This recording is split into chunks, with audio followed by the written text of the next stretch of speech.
Welcome to my channel Swapna hobby চ্যানেলের সকল বন্ধুদের জানাই অনেক অনেক ভালোবাসা, বড়দের প্রণাম, ছোটদের ভালোবাসা। তো আজকে আমি তোমাদের সামনে নিয়ে আসলাম ব্রেকফাস্ট রেসিপি। তো চলো কিভাবে আমি এই রেসিপিটা করলাম সেটাই তোমাদের সামনে শেয়ার করছি। কি বলো তো, এগ পরাঠা। তো চলো দেখতে থাকো পুরো রেসিপিটা।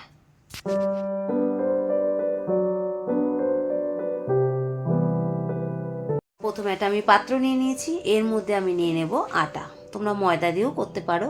আমি নিয়ে নিয়েছিলাম 2 কাপ আটা।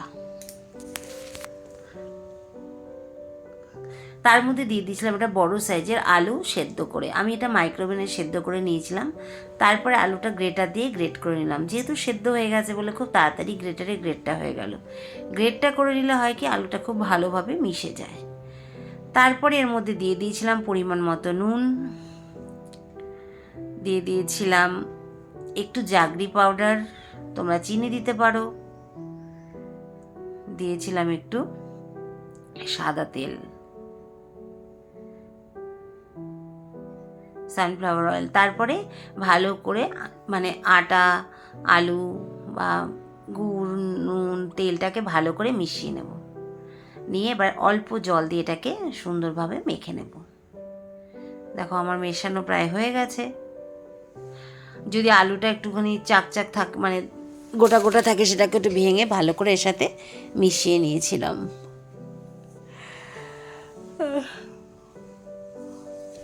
আটাটা মেশানো হয়ে গেছে। এবার এর মধ্যে অল্প অল্প জল দিয়ে আমি আটাটাকে একটু মেখে নেব। যেহেতু আলু সেদ্ধ ছিল তো, তাই আবার বেশি পরিমাণে জলটা লাগবেও না। ভালো করে আটাটা এবারে ভালো করে মেখে নেব।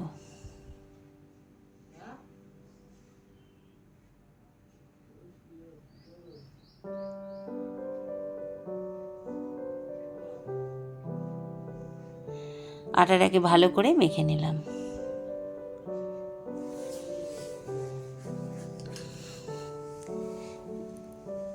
আটাটার মধ্যে এবার একটু সামান্য পরিমাণে সানফ্লাওয়ার অয়েল দিয়ে আর একটু মেখে রেখে দেবো 10 মিনিটের জন্য।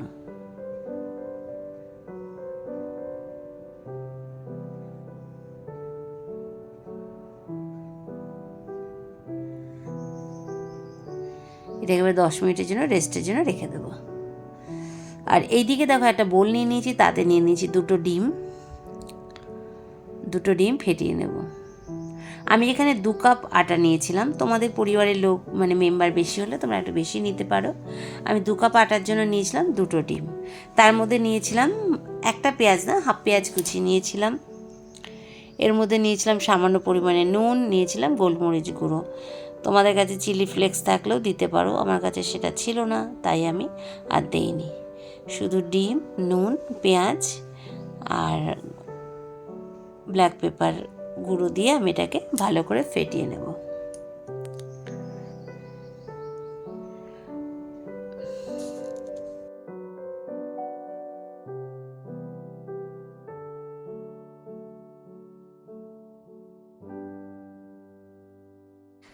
আমার ডিমটা ফাটানো হয়ে গেছে।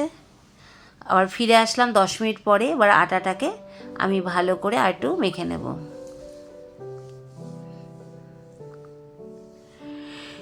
মেখে নিয়ে এর থেকে আবার লেচি বার করবো।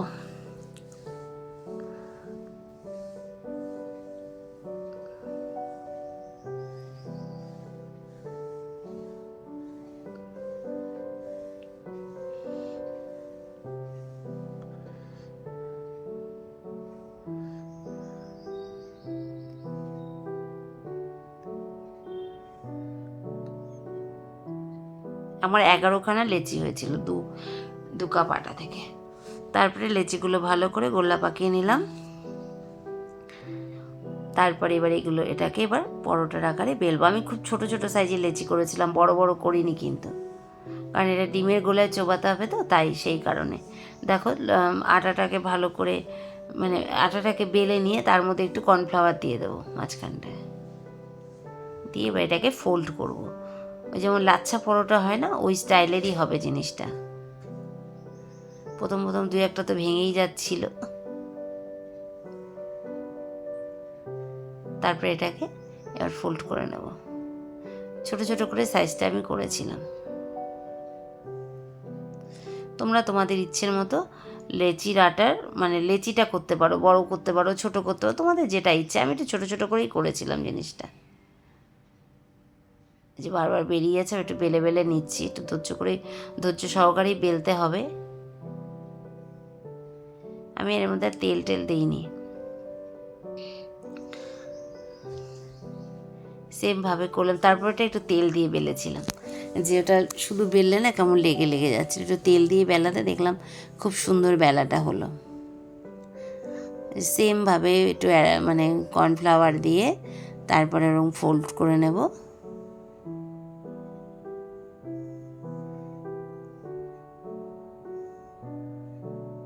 ঠিক লাচ্চা পরোটার স্টাইলেই হবে এটা।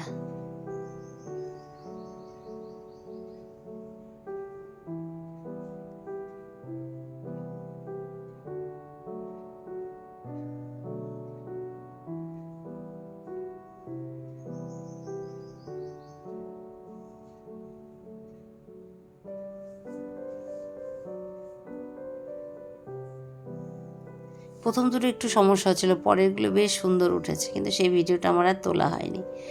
তো দেখো আমি এইভাবে পরপর অনেক মানে পরোটাগুলো বেলে নেবো। তবে এদিকে আবার বসিয়ে দিলাম ফ্রাইং প্যানে একটু তেল দিয়ে দিলাম,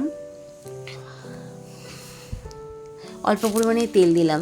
এইবার এই পরোটাকে ওই যে ডিমের গোলাটায় চোবাবো। প্রথমটা আমি ডিমের গোলায় চুবিয়েছিলাম, কিন্তু পরেরটা আবার অন্য টেকনিকে করেছি। পরেরগুলো তোমরা ডিমের গোলায় চুবিয়ে নিতে পারো, বা আমি পরে যে টেকনিকটা ইউজ করেছি সেই টেকনিকটাও তোমরা ইউজ করতে পারো। ডিমের গোলায় চুবিয়ে তারপরে দিয়ে দিলাম তেলে, তারপরে এপিট ওপিট করে ভেজে নেব। আর একটু ডিম ব্রাশ করে দেবো যদিও এরপরে। এক পিঠ আমার ভাজা হয়ে গেলে আরেক পিঠ আমি উল্টে দেব।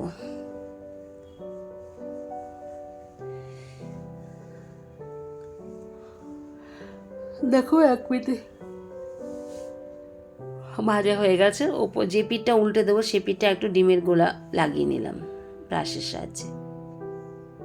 বেশ ফুলে ফুলে উঠেছিল, কিন্তু ডিম দেওয়াতে না বেশ ফুলে ফুলে উঠেছিল, আর বেশ সুন্দর নরমও হয়েছিল। এই দেখো পরের টেকনিকটা হচ্ছে এইভাবে আমি করেছি কি, যে ডিমের ব্যাটারটা উপরে লাগিয়ে নিয়েছি গোলাটাকে।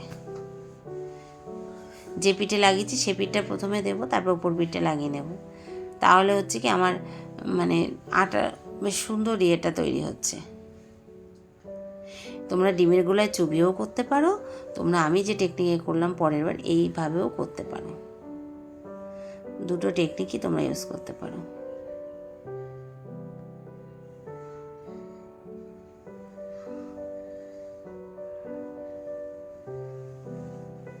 বাড়িতে যদি ধরো কোনো তরকারি করার সময় নেই, চটজলদি করতে হবে মানে রেসিপিটা, মানে কিছু ব্রেকফাস্ট বানাতে হবে, তখন তোমরা এই পরোটাটা বানিয়ে নিতেই পারো।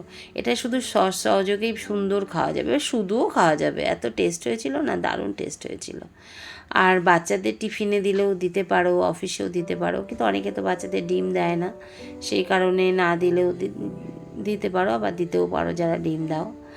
তো দেখো আমি পরপর এইভাবে সব পরোটাগুলো ভেজে নেব। আমি একটু সাইজটা ছোটো ছোটো করেই করেছিলাম, তোমরা চাইলে একটু বড় করেও করতে পারো। তারপর আবার ডিমের গোলাটা দিয়ে উপর পিঠটা, যে পিঠটা আমি উল্টে দেবো সে পিঠটায় মাখিয়ে দিলাম, দিয়ে আবার উল্টে দেব।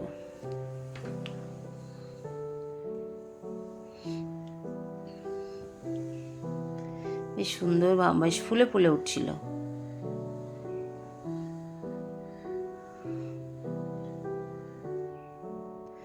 তো এইভাবে তোমরা বাড়িতেও বানিয়ে নিও, খুব টেস্টি একটা রেসিপি বন্ধুরা।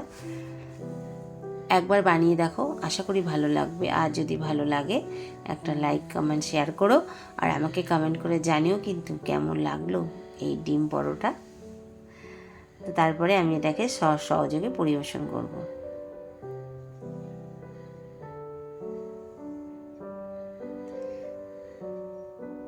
আর আজকে আমার ঘরে হয়েছিল চিকেন, আমি অবশ্য চিকেনের সাথে এটাকে পরিবেশন করেছিলাম।